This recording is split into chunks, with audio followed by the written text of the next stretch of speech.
What's up, guys? Welcome to the Contrast Report. You know who I am. Today I want to talk about the Trans-Canada Keystone XL Pipeline. I know some of you have been hearing about this issue. It's a issue that is somewhat divisive, but at the same time it's pretty promising because we're seeing people from the so-called right who care about property rights and eminent domain, the seizing of land by the government, and those on the left who care about the environment and the possible dangers to the environment because of the chemicals used in the pipeline, coming together and creating a grassroots organization known as the Tar Sands Blockade. So we're going to talk about it today, and I hope to share some information with you that will show you why this issue, I believe, is definitely important, whether you identify as being on the left or the right, or against globalization, or an anarchist, or fighting the New World Order. We're going to go over a few different aspects of this that I believe show that this pipeline is a lot more dangerous than I realized, at least. It's a danger to our environment, to property rights, and to free people. It's empowering the state, and it's also part of the plan to bring the United States down to third world status, and the creation of a new global state that will be a fascist, totalitarian state. So we're going to explore these ideas, so let's talk about it. And also, all the information I'm going to go over is going to be in the description of this video. Look down there, and we'll have all the links set up so you can go verify for yourself. And as usual, think for yourself, post your ideas, email them to me or whatever. Let's hear your thoughts on this. So the story of this protest, this involves promises by a huge corporation that its project will do three things: lower gasoline prices in this country, provide good paying long-term jobs to more than 100,000 people, and not harm the environment. Each one of these claims by Trans-Canada is being questioned, and this is not only by the protesters of the Tar Sands blockade, but also by government agencies and economic experts as well. So it's not just a bunch of dirty left-wing hippies. There's also farmers, out there. There's actresses out there. There's, as they mentioned, government agencies and government employees speaking out. So a little history, the background of the Keystone Pipeline. On August 18, 2011, the National Congress of American Indians condemned the project because it would run through sovereign Native American land, disturbing possible burial grounds and sacred sites. So the pipeline is supposed to go from Canada all the way down, and it connects into Oklahoma and goes to East Texas, and it comes into Port Arthur just east of Houston to the refineries, and it goes out that way. So they're saying it's going to do all these things: lower gas prices, provide jobs, and it won't harm the environment. 2 days later, after the National Congress of American Indians convened, 65 people were arrested outside the White House grounds during a protest demanding that Obama shut down the entire Keystone Pipeline by denying Trans-Canada's request to allow it to cross the international border. Over the next 2 weeks, more than 1,250 protesters were arrested. The action culminated in a November 6 protest that drew more than 10,000 people. This is in 2011, last year. Then in January 2012, the president denied permission for the XL pipeline to enter this country on its original route, citing insufficient environmental studies on potential effects on the massive Orgala aquifer. So Obama, people thought, stepped up and was fulfilling his promises to protect the environment. And then shortly after that, though, in March, President Obama directed federal officials to cut through the red tape to get the southern leg of the Keystone XL going, from Oklahoma to the Gulf Coast, the part that we're currently fighting in Texas, underway. The Trans-Canada officials have said that instead of actually doing studies to determine the environmental dangers, they're just going to reroute this portion of the XL pipeline. So they're just remaneuvering it.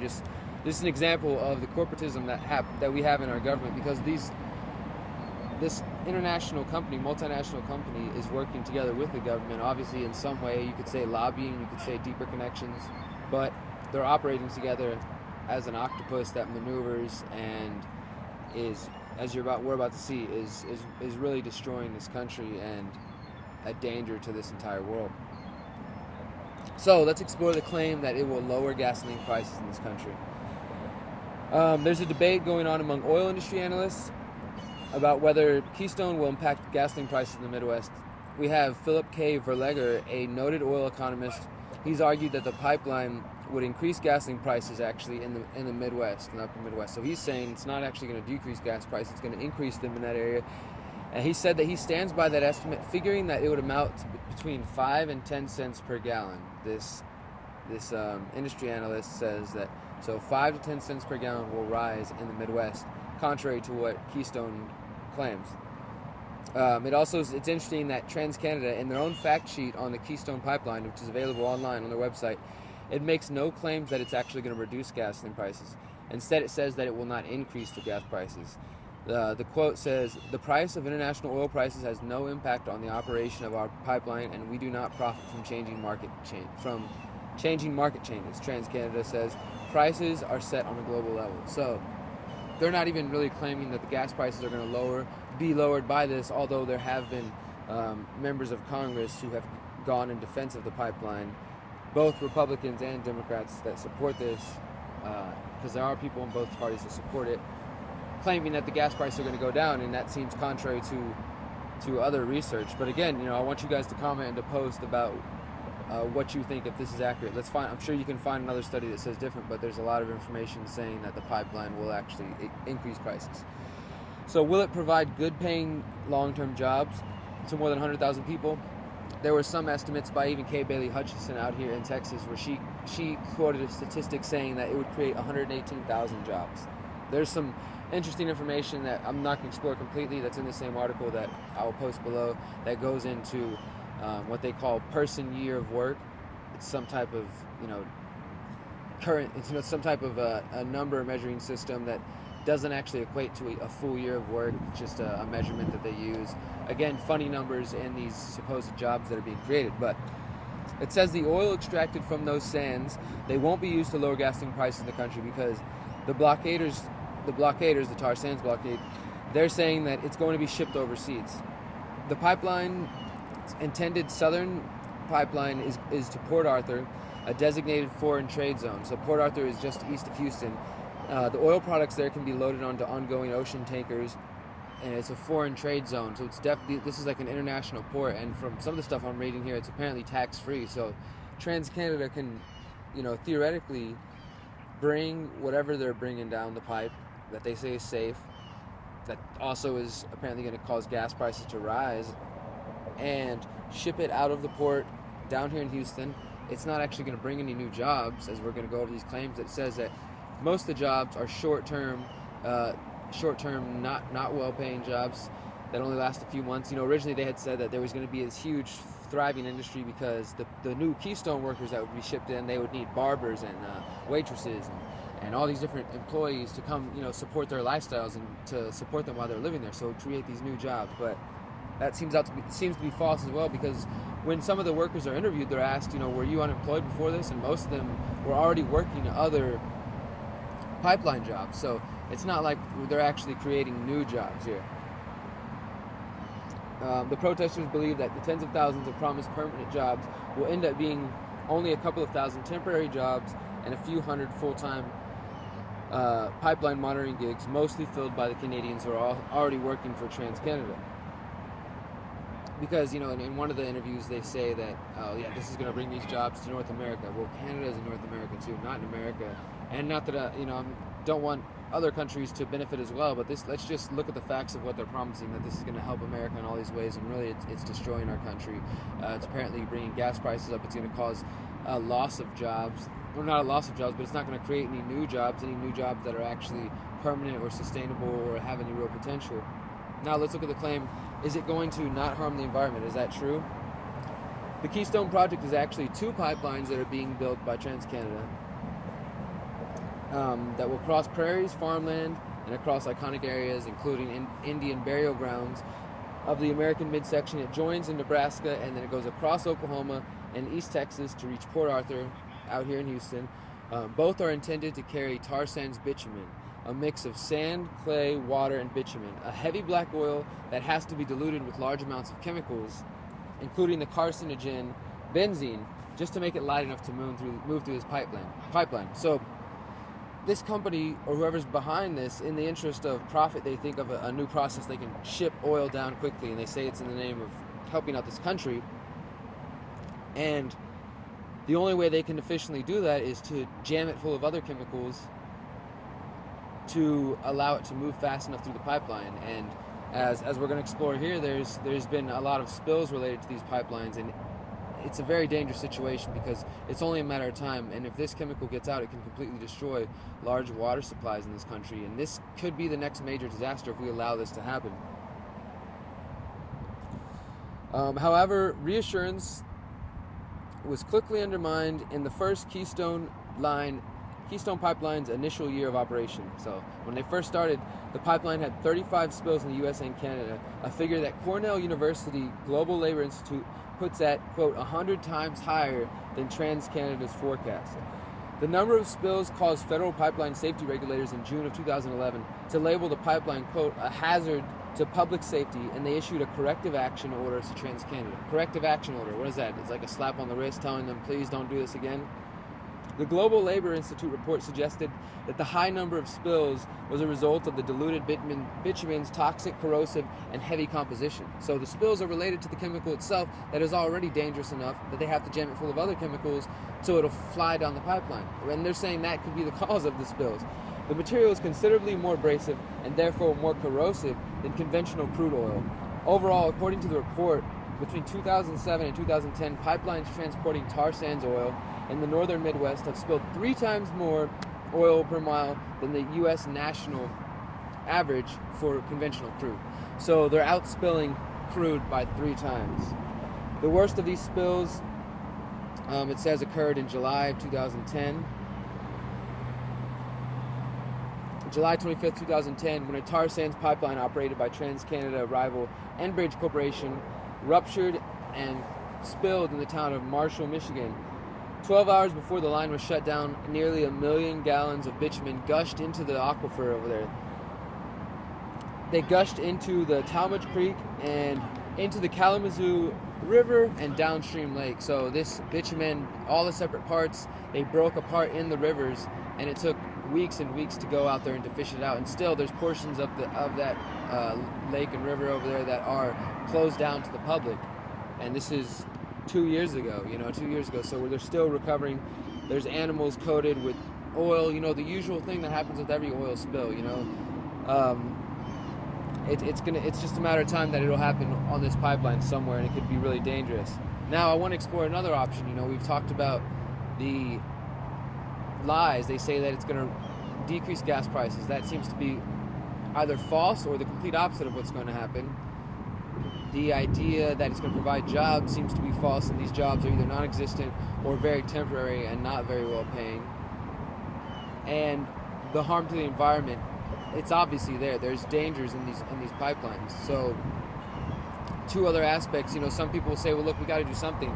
I think the answer is to get out of oil. That's a whole another video, but look into other energies, free energies out there, like alternative energies. I know that that's very controversial for some people, but look into the idea of suppressed energies, and even solar and wind and some of the newer technologies that are coming out. There's more sustainable ways to do things. There's other countries that are developing air batteries and cars that run on water and all kinds of crazy shit.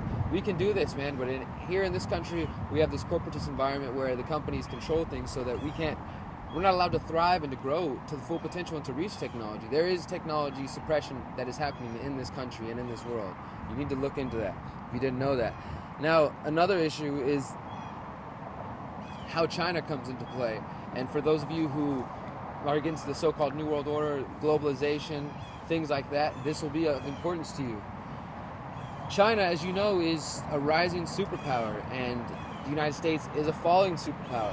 The dollar is losing value every day. The dollar is still the world reserve currency, but people keep predicting when it's going to lose that status and how it's going to affect us. We have quantitative easing 3 happening with the Federal Reserve, and the dollar's losing value every single day. And just recently, we've got a deal between Japan and China, where trade between China and Japan, the world's second and third largest economies behind the United States, is currently conducted using the U.S. dollar. They trade between their currencies by using the dollar as a world reserve currency and then switch back. But they're about to change that. And also, you put this into perspective with the fact that China holds more than $1 trillion in U.S. debt. And recently, there was a report that was actually done trying to figure out what is the possibility of China actually taking over the United States, because there are some fears that, and I believe it's true, that the United States is owned indirectly by China through our debt. They own, like it says, $1 trillion of our debt.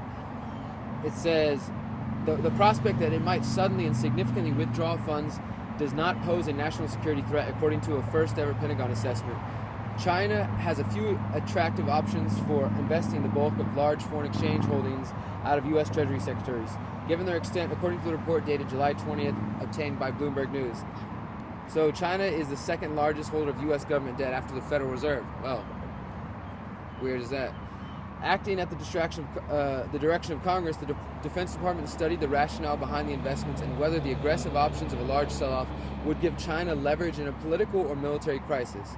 China's debt holdings have been cited as a sign of U.S. vulnerability by Republicans in this year's election campaign, and more. There are people who are looking at this and seeing that it's dangerous, as we're going to explore here. Not only is it dangerous that as the United States is falling, China's rising. They're switching. They're making bilateral currency agreements to get away from the dollar. They also own us through the debt, and we could see the march towards globalization, towards a one world government, one world banking system every day as the European economy collapses and the United States economy continues downward. So there's also worries in Canada about the Chinese influence over there.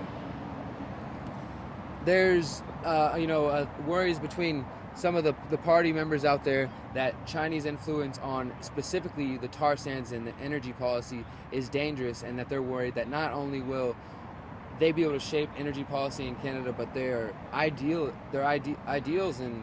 of communism and fascism will also be incorporated into their society.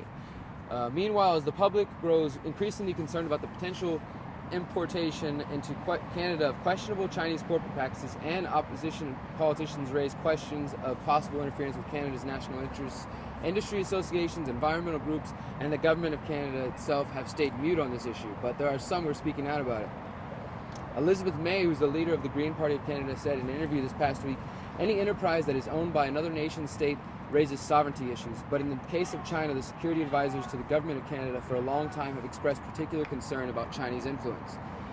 Ms. May said she had not yet seen this latest agreement between China and Canada, but she did add that other deals recently struck with countries in Latin and South America contain a similar provision to one that's found in Chapter 11 of the NAFTA, North American Free Trade Agreement. So these free trade agreements, that's for those of you who haven't studied them, these globalization agreements, they were promised that trade would be opened up and both countries would benefit from it, but instead they're often used as a way to get in and to exploit countries' resources. So they're saying there's a provision in those agreements similar to ones that have been signed recently in Latin and South America, and possibly here in Canada, that are called Chapter 11, which allow a foreign corporation to sue the Canadian government, or whichever government's involved, for any decision that reduces the corporation's exploitation of profit. So the corporations themselves can stop the governments. I mean, who's in power there? They can stop the governments if the government does something that's fucking with their profits. I mean, come on, that's profit over people if I've ever heard of it.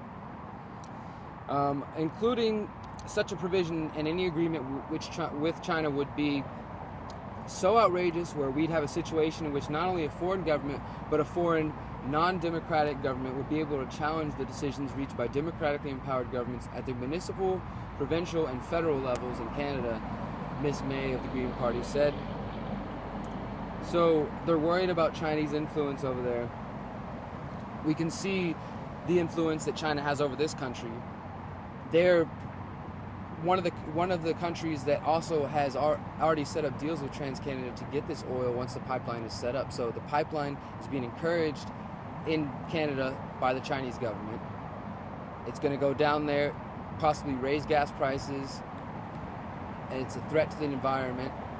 It's not going to provide many jobs at all, and then it's going to be exported to other countries tax-free, such as China, who already own most of the United States through debt and are working their way in influencing Canada. I mean, this is, I think, a dangerous situation. I'm not trying to be out there causing a red scare about the Chinese government. What I'm saying is the Chinese government themselves are also pawns in a global chess game around the world.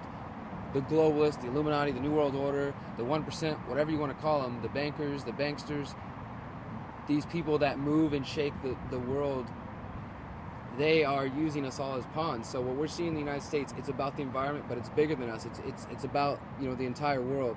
So whether you identify as, you know, somebody on the left or Democrat or whatever, and you care about the environment, or, you know, you're on the right side, Republican, or, you know, whatever you may be over there, you care about property rights and you think eminent domain's wrong, or you're an anarchist and you see this as just another crime of the state against the world, against the people, you know, or you see this as a corporatist movement, the corporations and the government coming together, or, you know, you're just anti-globalist, you're fighting the New World Order. This should be your issue. It's time for us to bring this to the mainstream. Operation Stop the Pipeline. It's here.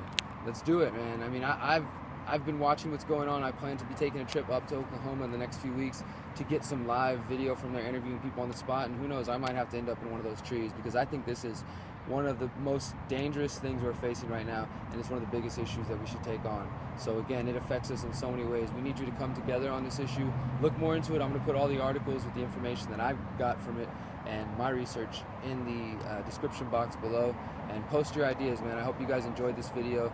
As always, if you can hear this, you are the resistance.